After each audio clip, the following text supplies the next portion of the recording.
एक हप्ता पनि भएको छैन छलफल सुरु भएको, अर्को हप्ता झोला बोकेर हिँडिहाल्ने, यो कस्तो खालको लिडरसिपको चरित्र हो यो? एकछिन कुराकानी हुन पाएको छैन, पुरा तपाईँको खरानी उडाउँदै हिँड्ने खालको यो कस्तो संस्कार र दृष्टिकोण हो? तर उहाँहरू मान्नु भएन, जानुभएर उहाँले अहिले जस्ता कुराहरू गरिराख्नु भएको छ त्यो कुरा चाहिँ यो आन्दोलनको लागि शोभनीय हैन, अपेक्षित खालको छैन। त्यो हामीले प्रश्न पारिसकेका छौँ। त्यो कुनै एउटा क्रान्तिकारी नेताले सोच्ने परिपक्वता थिएन। त्यहाँभित्र आवेग, त्यहाँभित्र कुण्ठा, त्यहाँभित्र एक प्रकार असहिष्णुता हैन, जडता। नेपाली बजारमा दलालहरूको जस्तो बार्गेनिङ सौदाबाजीको कुनै गुन्जाइस छैन। को पार्टीले के गर्न चाहेको, को कहाँ पुग्न चाहेको, यो लडाइँमा हुन्छ नि सुदर्शन र कञ्चन त ब्रुक ब्रुक गर्दै हिँडेको देख्छु मैले। हामीलाई कुनै उत्तेजना छैन, त्यसमा शान्त हुनुहोस् भन्नुपर्ने छ कि शान्तसँग सुन्नुहोस् भन्ने कुरा छ। अनि जुरुकै उठेर किन हिँड्ने? एउटा नेताहरू फरक भए त बस्नु पर्यो, महाधिवेशन आउँदैछ, आफ्नो कुरा भने भयो, डकुमेन्टहरू पेश गरे भयो, सजिलो छ त। एउटा आवेग कुण्ठाले काम गरेर देखिन्छ कि कुनै न कुनै पूर्वाग्रहले काम गरेर देखिन्छ नि, त्यस्तो गर्नु हुँदैन। ठान्न चाहिँ हामी आफ्नै ठान्छौँ होइन, किनकि विचार मिलेको त आफ्नै भयो नि त। हाम्रो सन्दीप भाइ पनि क्यामेरा लिएर एमसिसीको आन्दोलनमा आयो त हाम्रै मान्छे ठान्छौँ नि, यो को आयो त भन्दैनौँ नि हामी। तपाईँहरूले आफ्नै साथीलाई सम्झाउन सक्नु भएन, अनि अरू कतिलाई ल्याउन कसरी सक्नु होला भनिराख्नु पनि मलाई पनि म सोध्छु, एक्लै पनि हामी सबैले सोध्छौँ। असाध्य तपाईँको उत्तेजनात्मक ढङ्गले गैर जिम्मेवार तरिकाले प्रस्तुत हुने नेताले कसरी सल्झाउने हो, देशलाई कसरी निकास दिने हो, माओवादी बनाउने हो, सबैलाई लिएर जाने हो? एक दिन हुन्छ, त्यो एक दिन हुन्छ। कमरेडहरू र पत्रकार बन्धुहरू, तपाईँहरूले हाम्रो पार्टीको ऐतिहासिक 13औं पूर्ण बैठकका निर्णयहरू हाम्रो प्रेस विज्ञप्तिमा जो उल्लेख गरिसकिएको छ, कमरेड प्रवक्ताले यहाँ वाचन गरेपछि र त्यसको भूमिकामा केही धारणाहरू राखेपछि प्रष्ट भएको छ भन्ने पनि लाग्छ। र पनि यो जो निर्णयहरू हामीले गरेका छौँ यसलाई म थोरै यसको महत्त्वको बारेमा अथवा हाम्रो दृष्टिकोणको बारेमा तपाईहरु समक्ष केही विषयहरू म राख्न चाहन्छु। पहिलो कुरा, हाम्रो केन्द्रीय समितिको बैठक यो पटक पूर्वमा त्यो पनि एउटा अलिकति चर्चित, सायद तपाईहरु सबैले विभिन्न सञ्चार माध्यम र पत्रपत्रिकामा या विभिन्न क्षेत्रमा सुन्नुभएकै नाम हो। उदयपुरको रौतमाई भनेपछि एउटा पर्यटकीय ठाउँ पनि थियो र हामीले त्यहाँ आयोजना गर्यौं। त्यहाँको जनताको निकै राम्रो सद्भाव र सहयोग हामीलाई रह्यो। त्यहाँका पार्टीका नेता र कार्यकर्तासँग पनि हामीले भेट गर्ने मौका पायौं र त्यहाँको जनतासँग पनि हाम्रो अन्तर्क्रिया भयो। एउटा शान्त वातावरणमा केन्द्रीय समितिको बैठक बस्न पाउँदा हामीलाई असाध्य आनन्द पनि आयो अथवा एउटा गम्भीर पनि हामीलाई बनायो। त्यसमा हामीले केही 5-6 वटा महत्त्वपूर्ण विषयमा छलफल गर्यौं र निर्णय लियौं। एउटा आजको विश्वको बारेमा हामीले त्यहाँ लामो छलफल चलायौं। हाम्रो प्रस्तावमा पनि हामी त्यसलाई चर्चा गरेका छौं र बैठकमा पनि हाम्रो केन्द्रीय समिति त्यसमा विशेष ढंगले केन्द्रित भयो। किनकि कम्युनिस्टहरूको लागि अथवा श्रमिक जनताको लागि र यो विश्वको एउटा नागरिकको लागि आजको विश्व जस्तो छ त्यो प्रति सबैको ध्यान चाहिँ केन्द्रित छ र आकर्षित छ। खास गरी 21औं शताब्दीको सुरुसम्म अमेरिकी एक ध्रुवीय विश्व जसरी चल्यो, अमेरिकी साम्राज्यवादको एक ध्रुवीय विश्वको आतंक मुनि विश्व मानव जातिले त्रासदी भोग्नु पर्यो। तर हामीले के भनेका थियौं भने यो लामो समय चल्दैन। पुँजीवाद र साम्राज्यवाद भनेको युद्ध हो। पुँजीवाद र साम्राज्यवादले हरदम उत्पादन र बजारको लागि जनतामाथि, श्रमिकहरूमाथि युद्ध थोपर्छ। मुनाफाको लागि युद्ध पुँजीवादको मुख्य चरित्र हो।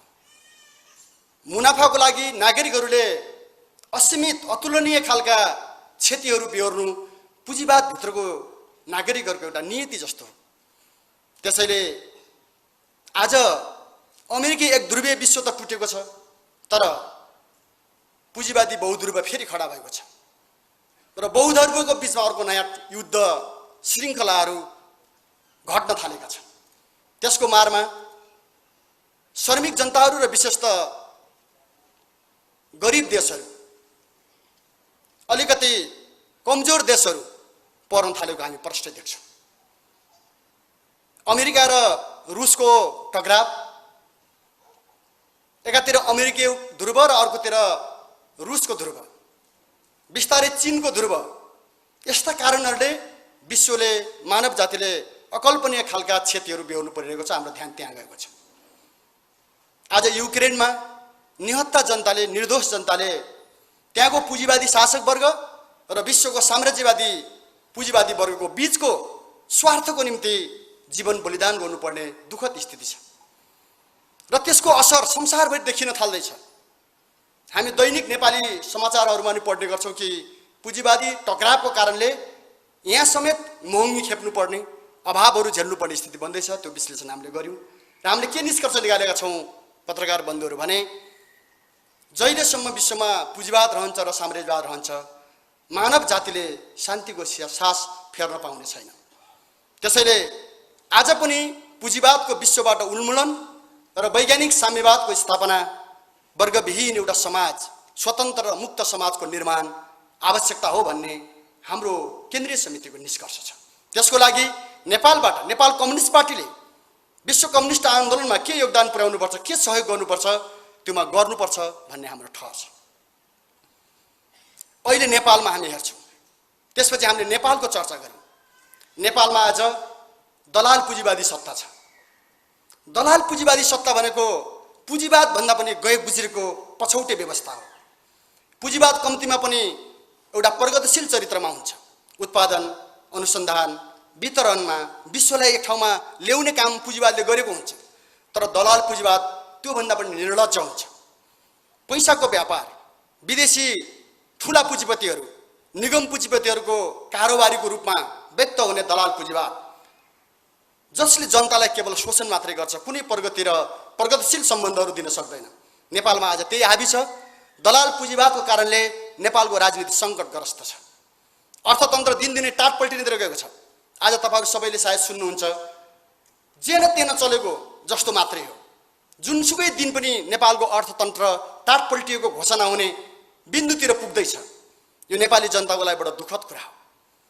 एकातिर मुठ्ठीभर दलाल पुँजीपति वर्ग रातारात खरबपति बन्दै गएका छन् भने अर्कोतिर नेपालका करोडौँ जनताहरू कङ्गाल बन्दै खान नपाउने स्थितितिर धकेलिँदैछन्।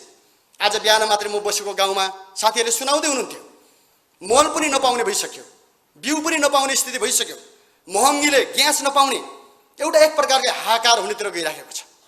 तर एउटा मुठ्ठीभर वर्ग चाहिँ आनन्दले तपाईँको एउटा जीवन, एउटा लुटको जीवन भोगिरहेको छ। नेपालमा हाम्रो पार्टीले धेरै पहिले निष्कर्ष निकालेको थियो कि यो सत्तालाई जनताको सत्तामा बदल्न अनिवार्य छ। जहिलेसम्म नेपालमा दलाल पुँजीवादी सत्ता रहनेछ, त्यहिलेसम्म नेपाली जनताले सुख र समृद्धिको जीवन प्राप्त गर्ने छैनन्। नेपाली जनताको अगाडि उज्यालो भविष्य खुल्ने छैन। त्यसैले दलाल पुँजीवादको अन्त्य, वैज्ञानिक समाजवादको स्थापना नेपालको राजनीतिको एउटा अपरिहार्य निकास हो।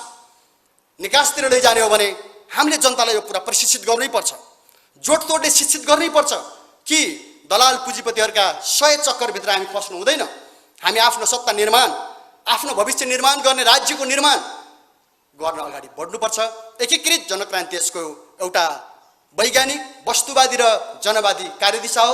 त्योमा आबद्ध हुनुपर्छ। हाम्रो केन्द्रीय समितिको ठहर दोस्रो यो छ।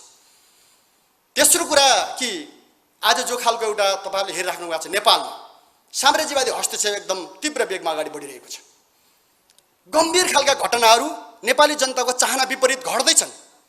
जनताहरू स्वाधीनता चाहन्छन्, स्वतन्त्रता चाहन्छन्, नेपालको एउटा समृद्धि चाहन्छन्। तर दलाल पुँजीवादको आत्मसमर्पणवादी चरित्र, राष्ट्रिय आत्मसमर्पणवादी चरित्र र साम्राज्यवादीहरूको अतिक्रमणकारी चरित्रले गर्दाखेरि नेपाल दिन प्रतिदिन एउटा नव उपनिवेशमा बदलिनेतिर गइराखेको छ। जनताको चाहना विपरीत यहाँ ठुला ठुला दुर्घटनाहरू हुने खतरा, अन्तर्राष्ट्रिय शक्ति केन्द्रहरूको टकराव हुने र नेपाल एउटा विदेशी शक्तिको बल दाँच्ने खेल मैदानमा बदलिने चुनौतीहरू हाम्रो अगाडि प्रष्ट देखिन्छ। यो कुरा हामीले देखेका छौँ र भर्खरै केही दिन अगाडि मात्र तपाईँले सुन्नुभयो होला, एमसिसी पास भयो। अहिले एमसिसीको कार्यालयमा अमेरिकन कर्मचारीहरू ओहिरिन थालेको हामी सुन्दैछौँ। सँगसँगै केही दिन पहिले अमेरिकाको विदेश मन्त्री, सहायक विदेश मन्त्री जो आएर खुलेआम नेपाल राज्यको कुनै वास्ता नगरेर अथवा नेपाल राज्यलाई आफ्नो एउटा गुलामको रूपमा बदल्दै तिब्बतियन शरणार्थी शिविरमा भ्रमण गर्ने र एउटा हाम्रो सार्वभौमिक राज्यको मान्यतालाई ठाडै हस्तक्षेप गर्दै छिमेकी देशहरूको विरुद्धमा उचाल्ने जो खालको खेल चलेको छ, यसले नेपाली जनतालाई धेरै गम्भीर र चिन्तित बनाएको छ। यो बारेमा हामीले छलफल चलाएका छौँ केन्द्रीय समितिमा र हामीले के भनेका छौँ भने राष्ट्रिय स्वाधीनताको आन्दोलन आज हाम्रो कार्यसूचीमा एकदम अगाडि आइराखेको छ। यो बारेमा हाम्रो नयाँ पिँढीलाई, युवाहरूलाई, जनतालाई प्रशिक्षित गर्नुपर्छ, हाम्रा मित्र शक्तिहरूलाई प्रशिक्षित गर्नुपर्छ, एकताबद्ध गर्नुपर्छ र कुनै पनि विदेशी भूमण्डलीकृत साम्राज्यवादी तत्त्वद्वारा हाम्रो देशमाथि जबरजस्त लादिने असमान सन्धि सम्झौता या उनीहरूका हस्तक्षेपकारी र अतिक्रमणकारी क्रियाकलापलाई ठाडै अस्वीकार गरेर त्यसको प्रतिरोधमा उत्रिनुपर्छ भन्ने हाम्रो केन्द्रीय समितिको निर्णय छ। त्यो निर्णय हामीले केन्द्रीय समितिमा गऱ्यौँ। तेस्रो कुरा यो। चौथो कुरा के छ मित्रहरू भन्नुहुन्छ भने के यो सबै एउटा अन्तर्विरोध र अन्तरसङ्घर्षको बिचमा अलिकति दुःखद खालका घटनाहरू हामीले बेहोर्नु परेको छ। त्यो भनेको चाहिँ पार्टीमा नसोचेको, हामीले त्यति नचाहेको एउटा परिघटना हाम्रो देखा पर्यो र आज नेपालमा अलिकति चर्चा पनि छ र धेरै जनतालाई चिन्तित पनि बनाएको छ। हामी जता गए पनि अहिले सुझाव छ, पार्टीमा जो समस्या देखा पर्यो त्यहाँ हामीले उल्लेख गरेका पनि छौँ। यो कुनै अपेक्षित खालको घटना होइन, स्वाभाविक पनि छैन र यो एउटा तपाईँको कुनै लामो एउटा सुझबुझपूर्ण घटना पनि होइन। पार्टीमा अलिक फरक ढङ्गले देखा पर्यो। हो, पार्टी भनेको एउटा जीवन्त शक्ति हो, त्योभित्र जीवन हुन्छ, सङ्घर्ष हुन्छ, छलफल हुन्छ, बहस हुन्छ, निष्कर्षहरू निस्किन्छन् र त्यसलाई प्रयोगमा लगिन्छ, त्यसको एउटा मान्यता हुन्छ। तर हामीले सोचेभन्दा फरक हाम्रा पुराना साथीहरू, यही हलमा अघि बिहान चर्चा पनि भयो, यही हलमा हामीले 4 वर्ष अगाडि 4-5 वर्ष अगाडि सुदर्शनजीलाई, हेमन्त प्रकाश ओली लगायतको टिमलाई स्वागत गरेका थियौँ। उहाँसँग निकै लामो छलफल चल्यो। नेपाली क्रान्तिको बारेमा, नेपालको राज्यको बारेमा, आजको विश्वको बारेमा छलफल चल्यो, एकीकृत जनक्रान्तिको बारेमा छलफल चलेर उहाँ धेरै पार्टीसँग छलफल गरिसकेपछि हामीसँग भएको छलफलमा सहमत भएर खुसीका साथ एकताबद्ध हुनुभएको थियो र हामीले स्वागत गरेका थियौँ। आज उहाँ यहाँ हुनुहुन्न मात्रै होइन, उहाँले आउँदाको दिन जसरी एउटा खुसी व्यक्त गर्नुभएको थियो, आफू एकीकृत जनक्रान्तिको सदस्य हुन पाएकोमा गर्व घोषणा गर्दै हामीसँगको सहकार्यलाई अन्तिमसम्म पुर्याउने जो र क्रान्ति पुरा गर्ने जो खालको एउटा सङ्कल्प गर्नुभएको थियो, यही मञ्चमा अस्ति केही दिन अगाडि उभिएर उहाँले नेपाली क्रान्ति, हाम्रो पार्टी नेतृत्व, विचारप्रति भीषण हमला गरेको जसरी निस्किनु भयो। हामी सबैलाई एउटा अलिकति चिन्तित पनि बनायो। हो, हामीले भनेका थियौँ पार्टीमा छलफलहरू हुन्छ, त्यसमा हामी आत्तिनु हुँदैन। तर 1 हप्ता पनि भएको छैन छलफल सुरु भएको, अर्को हप्ता झोला बोकेर हिँडिहाल्ने यो कस्तो खालको लिडरसिपको चरित्र हो? यो एकछिन कुराकानी हुन पाएको छैन, पुरा तपाईँको खरानी उडाउँदै हिँड्ने खालको यो कस्तो संस्कार र दृष्टिकोण हो? त्यसैले हामीले उहाँलाई भनेका थियौँ लामो समय त्यो नगरौँ, छलफल गरौँ।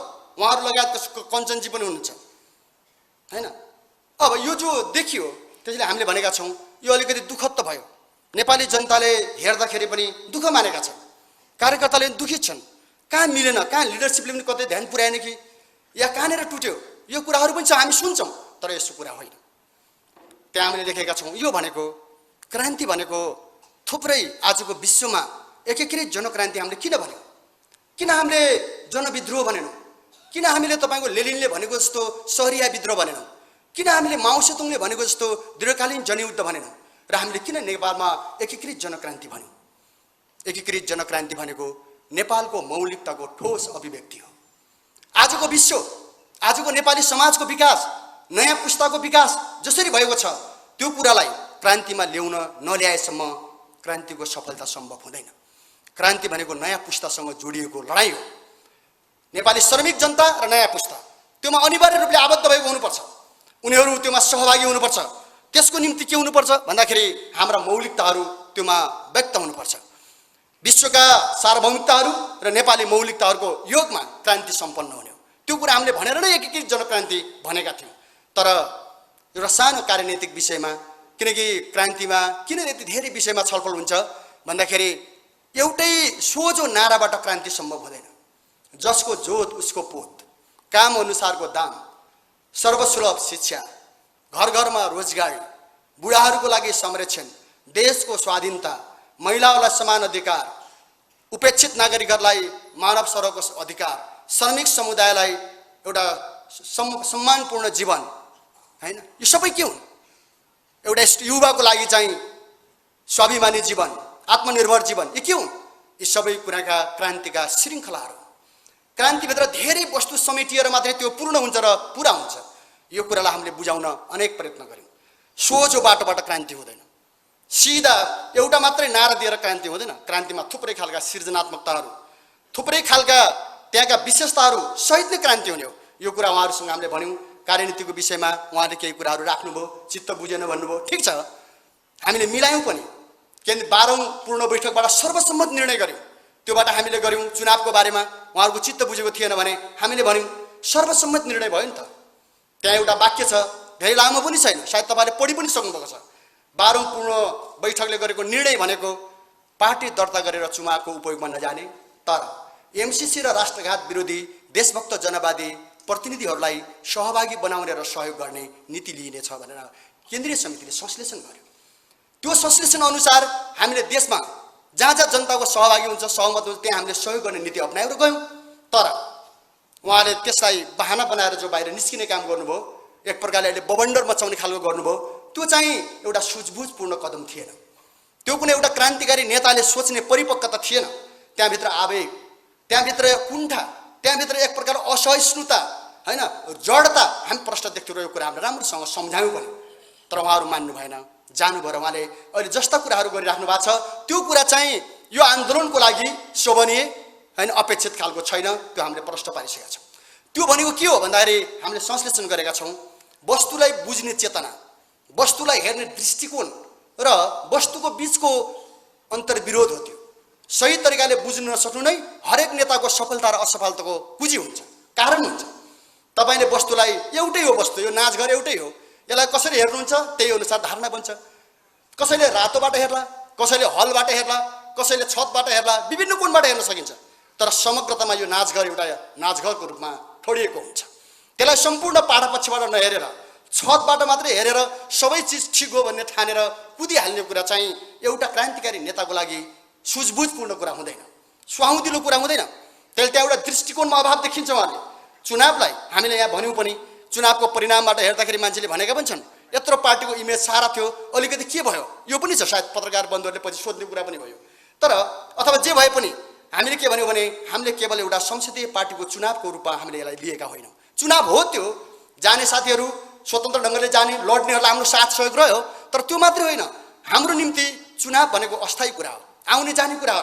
त्यो मार्फत हामीले जनतालाई के सन्देश दिन खोजेका हौँ, चुनावलाई कस्तो मोर्चाको रूपमा हामीले प्रयोग गरेका हौँ, त्यो महत्त्वपूर्ण हो। त्यसैले हामीले भन्यौँ कि यो चुनावलाई निर्वाध रूपले दलालहरूलाई प्रतिस्पर्धा गर्ने ठाउँको रूपमा छुट दिनु हुँदैन। उनीहरूले मात्रै लुछाचुडी गर्ने ठाउँमा दिनु हुँदैन। कम्तीमा एउटा सुकुम्बासी, एउटा महिला, एउटा देशभक्त, एउटा नागरिक, एउटा बुद्धिजीवी, एउटा पत्रकार, आज जुनसुकै क्षेत्रबाट हाम्रो देशलाई माया गर्ने, हैन, हाम्रो देशप्रति उत्तरदायी हुने नागरिक तलबाट माथिसम्म लड्छ भने त्यसलाई सहयोग गर्नुपर्छ। त्यसको सहयोगलाई, चुनावको लडाइँलाई क्रान्तिको एउटा अङ्गको रूपमा प्रयोग गर्नुपर्छ भन्ने हाम्रो दृष्टिकोण थियो। त्यो दृष्टिकोण अनुसार हामीले अगाडि बढाएको कुरा हो। त्यस अर्थमा पार्टीले एमसिसीको विरुद्धमा एउटा अभियान चलायो। दुईटा तरिका हामीले प्रयोग गरेका थियौँ, एउटा संसदीय व्यवस्थाको भण्डाफोड, एउटा चाहिँ जनमत सङ्घको पक्षमा जनमत सिर्जना गर्ने, र अर्को चुनाव मार्फत एमसिसी, राष्ट्रघात लगायतका विषयहरूमा जनताको बिचमा लिएर जाने हाम्रो कुरा थियो। त्योमा हाम्रा जतिलाई हामीले समर्थन गर्यौँ ती प्रतिनिधिहरू, स्वतन्त्र प्रतिनिधिहरू सफल भएर आउनुभएको छ। उहाँले जनतालाई यो कुरा भन्नुभएको छ, दुःख सुख भोग भोगै तिर्खा सबै खप्दै हामी गयौँ। हामीले कहीँ पनि पैसा प्रयोग गरेनौँ। कयौँ ठाउँमा सायद तपाईँले हेर्नुभएको होला, हामीले जनताको घरमा खायौँ, हामी जनतासँगै बस्यौँ, जति सकिन्छ हाम्रो दृष्टिकोण जनतामा पुर्याउने प्रयत्न गऱ्यौँ र सबै जनताले हाम्रो कुरा सुन्नुभएको छ। भोटप्रति जनताको आकर्षण खास देखेनौँ हामीले। मान्छे चुनावप्रति खास आकर्षित छैन, तर दृष्टिकोणको हिसाबले हामीले अगाडि बढाएको विषयप्रति जनता आकर्षित भएको, गम्भीर भएको हामीले पाएका छौँ र त्यसलाई हामीले एउटा सफलताको रूपमा ग्रहण गरेका छौँ। यद्यपि पार्टीले जनताको बिचमा काम गर्नुपर्ने कुराहरू थुप्रै छन् जो हामीले उल्लेख पनि गरेका छौँ। त्यो शिक्षा पनि हामीलाई प्राप्त भएको छ। हाम्रो कमी कहाँ छ? जनताको मन जित्नको लागि हाम्रो कमी कहाँ छ? जनतालाई सङ्गठनको विशाल एउटा घेराभित्र आबद्ध गर्नेमा हाम्रा कमीहरू कहाँ छन् र हामीले यो देशलाई नेतृत्व गर्छौँ भन्दै गर्दाखेरि यो पार्टीका नेता र कार्यकर्ताले विचार पुर्याउनु पर्ने संस्कार संस्कृति उठबस जीवनशैली सबै कुराहरू के छन् यसले हामीलाई एउटा शिक्षा चाहिँ हामीलाई प्राप्त भएको छ र त्यो शिक्षा चाहिँ लडाईँको मोर्चाबाट आएका सफलताहरू हामीले अलिकति बेहोरेका असफलताहरू र हामीले प्राप्त गरेका शिक्षाको कुल योगमा आगामी हाम्रो योजना हामीले खडा गरेका छौँ र हामी अब एकता महाधिवेशनतिर एउटा ठुलो महाधिवेशन नवौं महाधिवेशनतिर केन्द्रित हुँदैछौँ हामी पार्टीलाई एकताबद्ध गर्ने हामी मात्रै होइन हाम्रा मित्रहरूसँग ठुल्ठुला बहस गर्ने ध्रुवीकरण गर्ने नेपालका सारा परिवर्तनकारी शक्तिहरूलाई यो पार्टीभित्र आबद्ध गर्नको लागि पहल गर्ने एउटा अभियान चलाउने महाधिवेशन अभियान चलाएर असोजको 1 गते काठमाडौँको खुल्ला मञ्चमा ऐतिहासिक नवौं महाधिवेशन उद्घाटन गर्ने हामीले निर्णय गरेका छौँ र त्योमा पार्टी केन्द्रित भएको छ हामी त्योमा जान्छौँ र हामी सब भ्रमहरूलाई सफा चट पार्ने हामीतिर एउटा मनोबल छ म तपाईँहरूलाई के विश्वास दिलाउन चाहन्छु भने हेर्नुहोस् मान्छेले आफैले भन्छ आफ्नो कुरा नेपाली बजारमा दलालहरूको जस्तो बार्गेनिङ सौदाबाजीको कुनै गुन्जाइस छैन को पार्टीले के गर्न चाहेको को कहाँ पुग्न चाहेको कसले के दृष्टिकोण राख्छ भन्ने कुरा उसले आफूले भन्नुपर्छ र भन्छ हामी भन्छौँ नेपालमा हामी के चाहन्छौँ नेपाली जनतालाई हामी एउटा नयाँ जीवन कसरी दिन सक्छौँ नेपाललाई परिवर्तन कसरी गर्न सक्छौँ हामीभित्र एउटा आत्मविश्वास छ हामीलाई जुनसुकै पहाडले थिच्न खोजे पनि साम्राज्यवादीका ठुला ठुला पहाडले हामीलाई थिच्न खोजे भने हामी देशको विरुद्धमा विद्रोह गर्न सक्छौँ भने हामीभित्र एउटा मनोबल छ र त्यो मनोबलसहित महाधिवेशनको अभियानमा हामी भाग लिन्छौँ अर्को पनि छ नेपालका दलालहरूले जतिसुकै षड्यन्त्र गरे पनि जतातिरबाट हमला गरे पनि त्यो हमलाको प्रतिरोध हाम्रो पार्टीले गर्छ नेता र कार्यकर्ताको पङ्क्तिले त्यसलाई सामना गर्छ भन्ने हामीसँग एउटा उच्च मनोबल छ त्यसैले विभिन्न खालका घेराबन्दीहरू छन् हामी बुझ्छौँ बाहिरबाट भित्रबाट हाम्रा सङ्घर्षहरू आजको होइन हामीले तपाईँको 72 सालदेखि लगातार राष्ट्रिय स्वाधीनताको पक्षमा लडाईँ लडेका छौँ हामीले अपरकर्णलाई रोकेका छौँ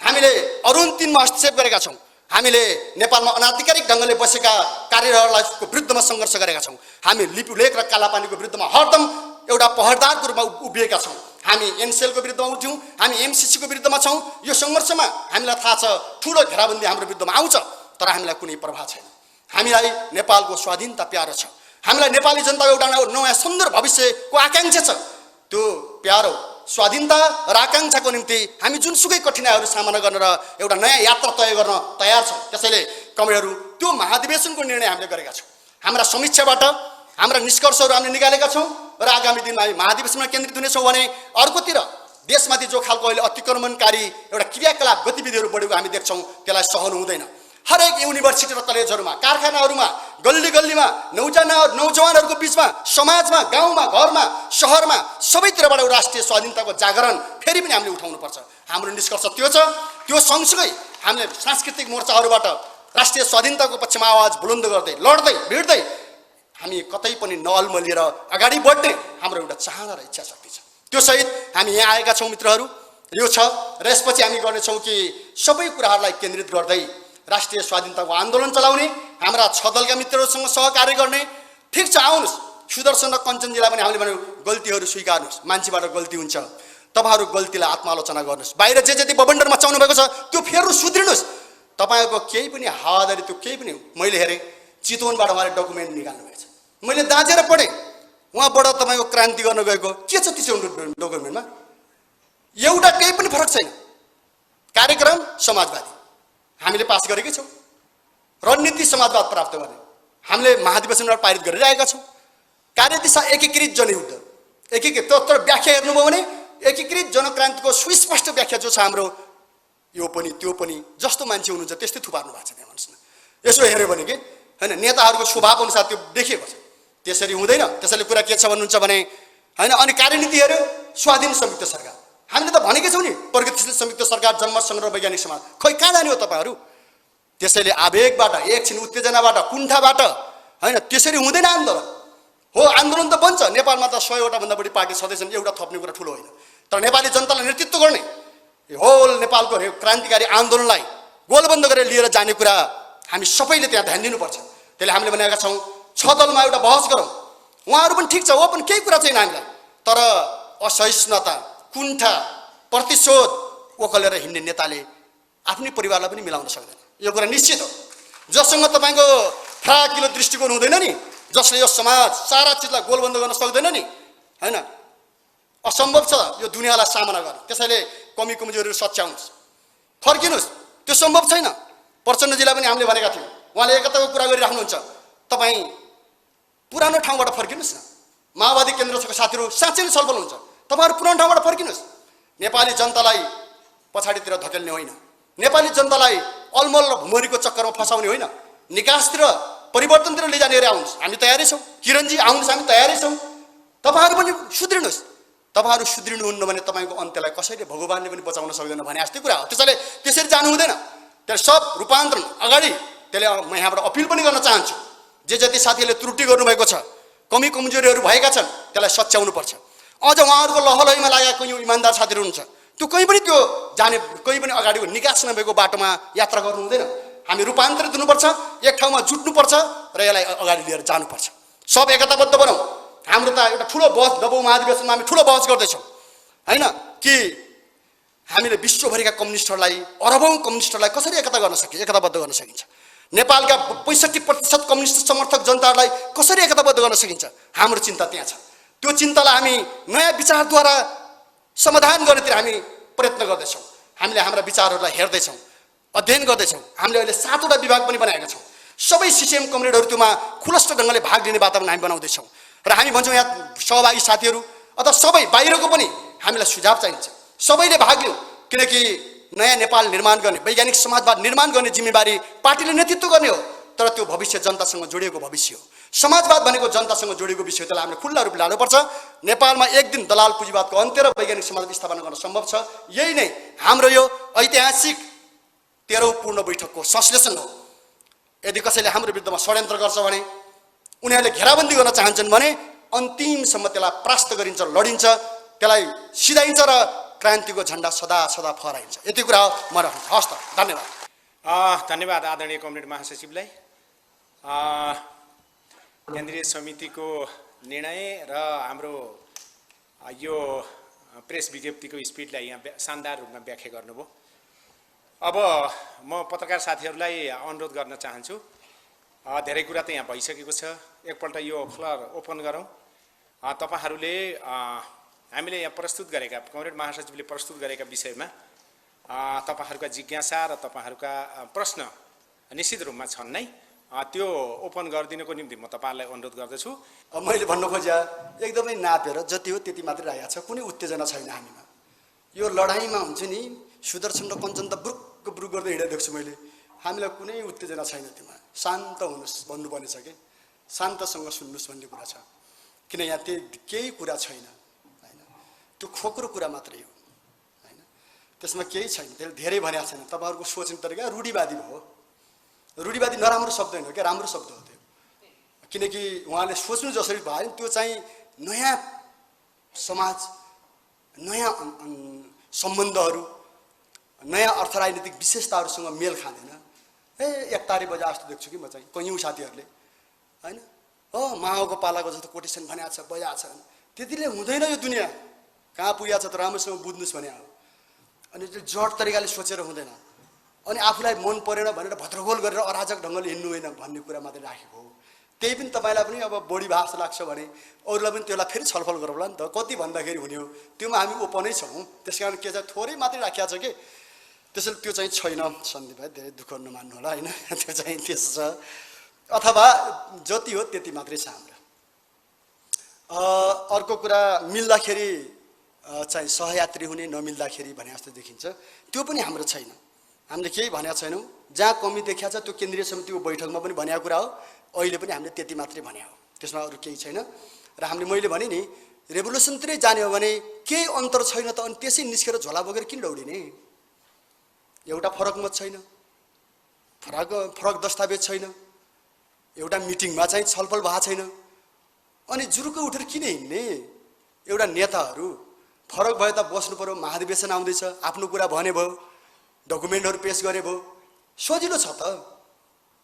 अनि त्यसै 30 गते पर्खिनुहोस् भन्दाखेरि नपर्खिने, 5, 15, 20 दिन पनि नपर्खिने भने त्यहाँभित्र त के देखियो भन्दाखेरि राजनीतिक विचार भन्दा पनि एउटा आवेग, कुण्ठाले काम गरेर देखिन्छ कि कुनै न कुनै पूर्वाग्रहले काम गरेर देखिन्छ नि, त्यस्तो गर्नु हुँदैन भनेर भनेको मात्रै हो, अरू केही भन्ने छैन। र हामी त्यो पक्षमा पनि छैनौँ। विगतको इतिहासमा गरेको छैन एकले अर्कालाई पुरा उचित्तो काट्दैन, त्यो जरुरी पनि छैन। साम्यवादी आन्दोलन भनेको एउटा विशाल आन्दोलन हो। यसमा सहमत हुने एकदम स्वैच्छिक आन्दोलन पनि हो के हो। म एकदम जान्छु भनेर मान्छेलाई हृदय खुलेपछि लाग्ने आन्दोलन हो यो। हरेक मान्छे स्वतन्त्र छ, हरेकले आफ्नो दृष्टिकोण राख्न पाउँछ। जब विचार मिल्छ नि त्योमा जान ऊ स्वतन्त्र छ, छैन भने निस्किन पनि स्वतन्त्र छ नि, त्योमा हामी एकदम खुल्ला छौँ। त्यसको लागि पुरा तपाईँको सत्व सराप गर्नुपर्ने उफ्रिनुपर्ने केही जरुरत छैन। त्यही हामीले क्लियर गरेका छौँ। भन्नुहोस् न। अब अर्को एमसिसीको विरुद्धको आन्दोलन पनि त तपाईँहरूले मात्रै गरे त होइन, अनि सबै मान्छे आगा भएर आफ्नै ठान्नुहुन्छ क्या भनेर चाहिँ ठान्न चाहिँ हामी आफ्नै ठान्छौँ होइन। किनकि विचार मिलेको त आफ्नै भयो नि त। हाम्रो सन्दीप भाइ पनि क्यामेरा लिएर एमसिसीको आन्दोलनमा आयो त हाम्रै मान्छे ठान्छौँ नि। यो को आयो त भन्दैनौँ नि हामी। एमसिसीको लडाइँमा आएको सहयोद्धा हो भनेर बुझ्नु पऱ्यो नि। त्यसैले हामीलाई कहिले पनि पराइ लाग्दैन, त्यो त्यही कुरा नै सही हो। र हामी एक्लै लडेर भने पनि होइन नि। हामीले त भन्यौँ कि समाजवाद ल्याउने लडाइँ पनि हामी एक्लै लड्छौँ भनेको छैनौँ नि। यो व्यवस्थाबाट वाक्क दिक्क भएका मान्छेहरू अर्को ढोकातिर छिर्ने होइन, उज्यालो ढोकातिर जानुपर्छ। अहिले कता कता अँध्यारा ढोकाहरूलाई खडा गरिदिने, त्यतै मान्छेलाई अलिकति थोरै हालेर त्यहीमा आत्मरति गर्ने छ नि, त्यो बाटो हुँदैन। उज्यालो बाटोबाट हिँड्नुपर्छ। एउटा फोहोरको किचड थुपारिदिने, अर्कोतिर सानो गल्ली खोलिदिने, त्यही गल्लीलाई राजमार्ग बनाइदिने, त्यसो होइन, त्यो बाटो हुँदैन। उज्यालो बाटोबाट जाने गरी सोध्नुपर्छ। त्यसकारण चाहिँ सबैलाई लिएर जाने हो। योमा हामीलाई साँच्चै खुसी पनि छौँ। एमसिसी विरुद्ध आन्दोलनमा बानेश्वरमा जस्तो खालको सङ्घर्षहरू भयो नि, त्योमा नेपाली जनताको एउटा प्रवृत्ति प्रतिबिम्बित हुन्थ्यो के त्यहाँ। देशलाई माया गर्ने, त्योमा त हामी मात्रै थियौँ, सबै थियौँ नि। स्वाधीनता प्रेमी प्रवृत्ति प्रतिबिम्बित हुन्थ्यो बानेश्वरमा। त्यो कुरालाई हामीले साथ दियौँ। हामी आफै पनि संलग्न भएको कुरा हो। हाम्रो नेताका टाउकाहरूपट्टि कार्यकर्ता लगभग 2-3 दर्जनको त हाम्रो हातखुट्टा नै टुट्यो नि। 100जना साथीहरू गिरफ्तार, तर हामी सँगै थियौँ। त्यसलाई हामीले अलग थलग गरेर हेरेका छैनौँ। भोलि समाजवाद ल्याउँदाखेरि पनि त्यसरी नै सबै मिलेर ल्याउने हो। हामी नेतृत्व गर्छौँ, सँगै हुन्छौँ, तर सँगसँगै अगाडि जाने हो। त्यसैले यसलाई अन्यथा ठान्नु हुँदैन। यो खुसीको कुरा हो। धन्यवाद। ल अर्को कसैको छ? आवाज कराउने कमलजी धन्यवाद। निर्धक्कसँग राख्नुभएकोमा यो ठिक छ। यो है युवाहरू पनि हुनुहुन्छ तपाईँहरू, ठिक छ।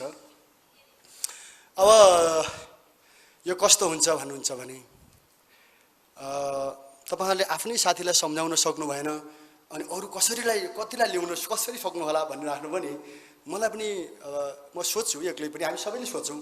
अलिक गम्भीर पनि लाग्छ। हो त, खाना दिए सँगै छौँ हामी, रुखा बुटामुनि पनि सँगै बसियो, बम बारुदमा पनि सँगै हिँडियो, नदीनाला पनि सँगै तरियो, रगत पनि सँगै पोखियो, सबै गरियो, र आजको हाम्रो जीवन पनि सँगै छ। तर साथीहरूलाई चित्त बुझाउने कुरामा चाहिँ कहिलेकाहीँ किन यो समस्या आउँछ भन्ने कुराले हामीलाई गम्भीर बनाउँछ। त्यसो गर्दाखेरि तपाईँले भन्नुभएको कुरा उठाउन सकिन्छ। तर हेर्नुहोस्, यो कस्तो हुँदो रहेछ भन्नुहुन्छ भने परिवारमा पनि असमझदारीहरू बढ्छन्। जति नै एकताको प्रयत्न गर्दाखेरि पनि कहिलेकाहीँ साना साना विषयहरूले तरङ्गित पार्छ र सम्बन्ध विच्छेदसम्म पुर्याउँछ। आन्दोलन पनि के रहेछ भने एउटा परिवार नै हो। त्यहाँ दृष्टिकोण हुन्छ, विचार हुन्छ, सङ्घर्ष हुन्छ। हामीले एउटा प्रस्ताव नै तयार गरेका छौँ कि एउटा अध्ययनको विषय भनेर हामीले महाधिवेशनमा राखेका छौँ। कम्युनिस्टहरू विश्वमा अरबौँ छन् तर एकताबद्ध छैनन् कि यो दुःखद कुरा हो। सङ्ख्या कम्युनिस्टको घटेको छैन नि, अरबौँ छ तर एकताबद्ध छैन। नेपालमा पनि 65% भने करोडभन्दा माथि जस्तै हो, तर एकताबद्ध छैन। यो सबैको चाहना त समाजवाद नै छ, फेरि अगाडि जाने नै छ, तर त्यो एकताबद्ध हुन सकेको छैन कि। त्यो एउटा अध्ययनको विषय बनाउनु भने आफ्नै साथी निस्केर हिँड्यो, फेरि हामी अध्ययन गर्दैछौँ बाहिर कसरी गर्ने होला, सारालाई ल्याउने, हाम्रै साथीहरू बुरु बुरु उफ्रेर हिँडिहाल्नुभयो। त्यसैले हामी हेर्दैछौँ कि एउटा यो रिसर्चको विषय हो, एउटा समाजशास्त्रीको लागि पनि रोचक विषय हो, अभियन्ताको लागि पनि एउटा अध्ययन गर्ने विषय हो, हामी कम्युनिस्टको लागि त हुँदै हो। यो हामीले हल गर्न सकेनौँ भने हामी गरी पनि खाँदैनौँ, त्यो कुरा निश्चित हो। हामीलाई त लागेको छ, तर हामीलाई यो पनि आँट छ कि एक दिन यसको समाधान भेट्न सकिन्छ। तपाईँले चाहनुभयो भने समाधानहरू निस्किन्छ। माओ सेतुङले भन्नुहुन्थ्यो, निधार खुम्च्यायो भने बुद्धि पनि आउँछ। हामीले गहिरो गरी समस्याको अनुभूति गरेका छौँ, त्यसले हेर्छौँ। अहिलेको कुरा के छ भन्दाखेरि हामीले उहाँलाई प्रयत्न गरेका छौँ, तर मान्छेका सोच्ने बुझ्ने तरिकाहरू अलिअलि फरक हुन्छन्। एउटा पुरानो तरिकाले बुझ्ने कुरा हुन्छ, एउटा अहिलेको स्थिति अनुसार बुझ्ने कुरा हुन्छ, त्यहाँ टक्करहरू पैदा हुन्छ। त्यो रूपान्तरित हुन सकेन भने त्यो एकतामा बदलिँदैन, त्यो फुट भइजान्छ। रूपान्तरित भयो भने त्यो एकतामै जान्छ र अझ विकासतिर जान्छ। केही कमीहरू यहाँ भएका छन्, त्यो हाम्रो कारणले हो, सुदर्शनजी कञ्चनजीहरू कारणले हो, त्यो भोलि देखिँदै जाने कुरा हो। हाम्रो जोड चाहिँ अन्तिमसम्म पनि एकताबद्ध भएर जानुपर्छ भन्ने नै थियो। उहाँहरूको कुरा होइन, हामीले त ध्रुवीकरणको एउटा लहर सिर्जना भइ पनि राखेका छ, गर्दैछौँ। तपाईँले हेर्नुभयो होला हरेक दिन जसो साथीहरू यति हुँदाखेरि पनि जिल्ला जिल्लामा एकताबद्ध हुने, ध्रुवीकृत हुने, होइन, पार्टीमा सहभागी बन्ने प्रक्रिया तीव्र ढङ्गले अगाडि बढिरहेको छ। जितेका साथीहरू के अहिले चुनावमा जितेका साथी नै फर्केर यति आइराख्नु भएको छ। आउने क्रम छ, त्यसले के देखाउँछ त भन्दाखेरि सही र गलतको बिचमा यो चलिरहन्छ। तर हामी गम्भीर चाहिँ हुनुपर्छ, यसको जवाब म यति दिन चाहन्छु। त्यसमा हाम्रो आशा छ कि होइन, योमा हामी निराश छैनौँ, यसको समाधान खोज्न सकिन्छ भन्ने हामीलाई चाहिँ एउटा विश्वास छ। हामीले खोजेका पनि छौँ र यो पनि हो कि प्रचण्डजीहरूले पहिला हामीलाई पार्टी बन्दैन भन्नुहुन्थ्यो कि यो रहर मात्रै हो, पार्टी बन्दैन भन्नुहुन्थ्यो, हामी यहाँ आइपुगेका छौँ। अरू कैयौँ कम्युनिटीले भन्दै हुनुहुन्थ्यो यो विसर्जन हुन्छ टिक्दैन भन्नुहुन्थ्यो, हामी यहाँ आइपुगेका छौँ।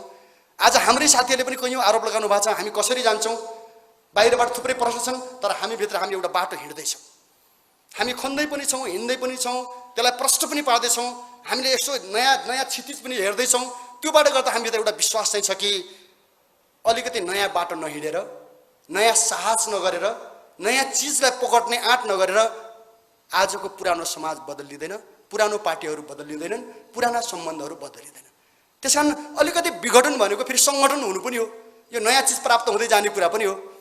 सायद यो लाग्छ कि हामीले एकीकृत जनक्रान्ति संश्लेषण गऱ्यौँ, त्यसले एउटा सङ्गठन सम्बन्धी मान्यता, आर्थिक मान्यता सबै नयाँ बनाएको छ कि सायद पढ्न पाउनुभयो भने तपाईँहरूले पनि हेर्नु होला। हामीले सबै मान्यता बनाएको छौँ, हिजोको परम्परागत तरिकालाई भत्काइदिएका छौँ कि सायद सुदर्शनजी र कञ्चनजीहरूले सोच्ने तरिका र हामीले बनाउन खोजेको नयाँ ट्र्याकको बिचमा, बाटोको बिचमा, विचारको बिचमा अन्तर्विरोध भएर त्यहाँ तपाईँको विस्थापन भएको पनि हुनसक्छ, या हाम्रा कमी कमजोरी भएका पनि त्यो त हामी हेर्दै जान्छौँ नि। त्यस कारण हामी एउटा खोज्न चाहिँ सक्छौँ भन्ने हामीभित्र आत्मविश्वास छ। रमेशजी, यो कुरा एउटा मर्ममा छुने खालको प्रश्न हो, यो ठिक छ, त्यसले हामीलाई साँच्चै गम्भीर पनि बनाएको छ होइन। बाहिर जस्तो खालको भयो नि त्यसले जनतालाई दुरुत्साहित गरेको जस्तो अनुभूति हामीलाई हुन्छ, त्यो कुरा साँचो हो। मैले कुनै पनि टेलिभिजनमा खास बोल्या पनि छैन, तपाईँहरू सबैलाई थाहा पनि छ। हाम्रो अरू कम्युनिटीहरू कसैले पनि यहाँ बोल्नु भएको छैन होइन, बोल्नु नसकेर होइन, साथीहरूले जे त्रुटि गरेका छन् नि त्यो जिम्मेवारी बोधको अभाव हो कि। कञ्चनजी र सुदर्शनजीले यो देशलाई परिवर्तन गर्नुपर्छ भन्दाखेरि जिम्मेवारी बोध कति गर्नुपर्छ? सडकमा हिँडिराखेका मान्छे कुनै चटकेले चटक देखा जस्तो कुराबाट त हुँदैन नि आन्दोलन। बोध गर्नुपर्छ, त्यसलाई गम्भीर ढङ्गले बोध गर्नुपर्छ होइन। के सही हो र के गलत हो, जनताले गरेको अपेक्षा के हो भन्ने कुरा बोध गर्न नसक्ने नेताले, असाध्य तपाईँको उत्तेजनात्मक ढङ्गले गैर जिम्मेवार तरिकाले प्रस्तुत हुने नेताले कसरी सल्झाउने हो, देशलाई कसरी निकास दिने हो? धैर्यता छैन, संयमता छैन, विवेक छैन, त्यहाँभित्र एउटा दृष्टिकोण छैन। मैले उहाँहरूको दस्तावेज हेरेँ, गुन्जागोल छ, त्यहाँ केही पनि छैन, खालि गाली गोलोज र कुण्ठा मात्रै छ। अनि त्योबाट कसरी देशको नेतृत्व हुन्छ? त्यसरी गर्नु हुँदैन। त्यसैले हामीले के भनेको छौँ भने जनतालाई धक्का पुगेको छ, साँचो कुरा छ। तर मैले यो कम्युनिटीलाई भनेको छु, अथवा पार्टीभित्र पनि भनेको छु, हेर्नुहोस् होइन, त्यो अस्थायी कुरा हो। भावनाहरू, मान्छेका अपेक्षाहरू भनेका अस्थायी कुरा हुन्। स्थायी कुरा भनेको तपाईँ हामीले के गर्छौँ, साँच्चै नै के गर्छौँ भन्ने कुरा परसम्म दीर्घकालिक ढङ्गले होइन प्रभाव पार्ने चिज हो। हामीभित्र अठोट छ। एक दिन जनतालाई जसरी आज हाम्रो बारेमा अलिकति तपाईँको चाहिँ भ्रमहरू या अलिकति अपेक्षामा चोट लागेको जस्तो बनाएको छ नि, आफ्नो कुराबाट अलिकति आशाहरू चाहिँ होइन कता के हो भने जस्तो जो बनाएको छ नि, म यहाँबाट अपिल गर्न चाहन्छु हरेक श्रमिक जनताहरू नेपालको सुनिराख्नु भएको छ भने, किसान, मजदुर, महिला, श्रमिक होइन, जनजाति, मधेस, पहाड, युवा, विद्यार्थी सबैलाई म अपिल गर्न चाहन्छु, हाम्रो मनमा यो देशलाई बदल्ने भन्दा अरू कुनै पनि आकाङ्क्षा छैन हामीसँग। हाम्रो देशलाई नयाँ एउटा सुन्दर भविष्यतिर डोर्याउने बाहेक हामीसँग अरू कुनै पनि चाहना छैन। आज तपाईँहरूलाई अलिकति तरङ्गित भएको होला, कुनै दिन तपाईँको यो तरङ्गलाई, यो अविश्वासलाई आजको भन्दा 100 गुणा माथिबाट विश्वास दिलाउने गरी हामी लड्छौँ। हामी लड्छौँ नि, त्यसै हामी जनताको मन जितेर आउँछौँ, हामीलाई यो विश्वास चाहिँ छ। धन्यवाद। हस् ल, हाम्रो विकासलाई पनि यो चुनाव शान्तिले हैरान पारेर एकचोटि पड्केको सुन्नु मन लागिसक्यो जस्तो। खैर जेसुकै होस्, राम्रै कुरा होइन। अब यो तपाईँको चाहिँ यो जो तपाईँले भन्नुभयो होइन, अब माओवादी हुने सम्भावना छ कि छैन? छ। हामी माओवादी नै हो नि, अर्को माओवादी नभएर पो बिग्रेको हो त। माओवादी बनाउने हो, सबैलाई लिएर जाने हो, एक दिन हुन्छ त्यो, एक दिन हुन्छ। जो माओवादी हुन सक्दैन उहाँहरूलाई एउटा शुभचिन्तक समर्थकको रूपमा बसाल्दै माओवादी हुने जतिलाई सँगै लिएर हामी जाने हो, योमा तपाईँ ढुक्क भए हुनुहुन्छ। तर दर्ता गर्ने माओवादी चाहिँ त्यो माओवादी होइन। फेरि तपाईँले एउटा खेर बुझ्नु तपाईँको चाहिँ त्यहाँ छ, मलाई थाहा छ होइन। त हामीले भनेका छौँ पार्टीहरू भनेका वर्ग सङ्घर्ष र राजनीतिक अन्तर्विरोधको संश्लेषण अभिव्यक्ति हो, सङ्गठित अभिव्यक्ति हो। त्यसले या त आजको समाजलाई संरक्षण गर्नुपर्छ या त आजको समाजलाई रूपान्तरण गर्नुपर्छ, या त आजको व्यवस्थालाई रक्षा गर्नुपर्छ या त आजको व्यवस्थालाई परिवर्तन गर्नुपर्छ। त्यो हिसाबले हाम्रो बाटो आजको समाज र आजको राज्यलाई परिवर्तन गर्ने हो। त्यो परिवर्तनकारी बाटोमा सहभागी बन्ने सबै साथीहरूलाई लिएर जाने हो। त्यसमा हाम्रो कुनै पनि होइन अन्योलता अथवा त्यहाँ हाम्रो चाहिँ अरू केही पनि हाम्रो त्यस्तो छैन, पूर्वाग्रह यताउता हाम्रो छैन। त्यसपछि 53 को सुदर्शन र 55 को विप्लव भन्ने जो आयो, मेरो त एकदम उहाँहरूलाई एकदम के छ आग्रह छ कि आउनुहोस् न, 53 नै भइदिनुहोस् त, राम्रै भयो नि त, हामी त 55 वाला हो नि त। त्योभन्दा हामी अझ पछिका छौँ, यहाँ गर्नुहोस्। तर 53 त दृष्टिकोणमा हुनु पर्यो, 53 त विचारमा हुनु पर्यो, 53 त संस्कृतिमा हुनु पर्यो, 53 त सङ्गठनमा हुनु पर्यो। अब ती सबै कुरा चाहिँ 7 साल 6 सालभन्दा पनि अगाडिका अवस्था होइन। अनि त्यसपछि 53 खोजेर त हुँदैन नि। 53लाई त अहिले कति भयो? 79 भयो। 79 को उचाइमा उठाउनुपर्छ। त्योमा हामीले गर्ने मद्दत सबै साथीलाई हामीले गर्छौँ। मेरो ख्यालमा त्यहाँ पनि नजाउँ। फेरि तपाईँले त उठाइहाल्नु पत्रकार बनाउनु, म चाहिँ त्यो भन्दिनँ। फेरि भन्नुहोस् न, त्यही हो त भन्दा त्यो चाहिँ होइन। एउटा विप्लव र सुदर्शनको टकराव या अरू हाम्रो सचिवालयको कमरेड र अर्को हाम्रो त्यति बेलाको पूर्व सचिवालयको साथीहरूको टकराव यसरी बुझ्नु हुँदैन। त्यहाँ त एउटा दृष्टिकोण हुन्छ, हामीले बिताउने जीवनमा हाम्रो दृष्टिकोण हुन्छ, हामीले गर्ने क्रियाकलापमा त्यहाँ एउटा विचार हुन्छ, हामीले गर्ने आचार व्यवहारमा विचार हुन्छ। त्यसलाई हामीले त्यसरी बुझ्नुपर्छ। त्यसैले त्योमा हामीले सोचेको आदर्श र हामीले सोचेको विचार अनुसार मिल्छ, सहयात्रा सहकार्य होइन, त्यो अगाडि बढ्छ। मिल्दैन त्यहाँनिर समस्याहरू आउँछ, त्यति मात्रै कुरा हो। त्यस कारण फेरि पनि मान्छे रूपान्तरण चाहिँ हुनसक्छ। प्रचण्ड कमरेडहरूसँग हामीले 69 सालमा विद्रोह गर्दाखेरि होइन कि सुदर्शन कमरेडहरू उतै हुनुहुन्थ्यो। पछि फेरि तपाईँको 74मा आउँदाखेरि उहाँले पनि विद्रोह गर्नुभयो, फेरि हामी एक ठाउँमा भयौँ, रूपान्तरण भयो। त्यहाँ हामी 74मा पुग्दाखेरि सुदर्शनले फड्को मार्नुभयो, एउटा रूपान्तरण भयो, फेरि एकता भयो। आज हामी 79मा गएको छौँ, अर्को फोक्टो देखा पर्यो, क्रमभङ्ग देखा पर्यो, हामी यहीँ छौँ, उहाँ फेरि अर्कोमा गइराख्नु भएको छ। उहाँले राम्रो गर्नुहोस् न, ठिक छ, हेरौँ। होइन, हामी अगाडि बढ्दै जाँदा मान्छे अन्तिमसम्म रूपान्तरण हुने छुट चाहिँ दिनुपर्छ सबैलाई। हामी त्रुटि गरेछौँ भने हामी पनि रूपान्तरण हुने आँट गर्नुपर्छ। अर्को कुनै साथी गल्ती गर्यो भने उसले पनि रूपान्तरित हुनुपर्छ, त्यो छुट चाहिँ हामीले दिइराख्नुपर्छ। त्यसो भयो भने हामी फेरि धेरै बाँधिनु पर्दैन, सङ्कुचित हुनु पर्दैन, हामी सहज सम्बन्धमा जानुपर्छ।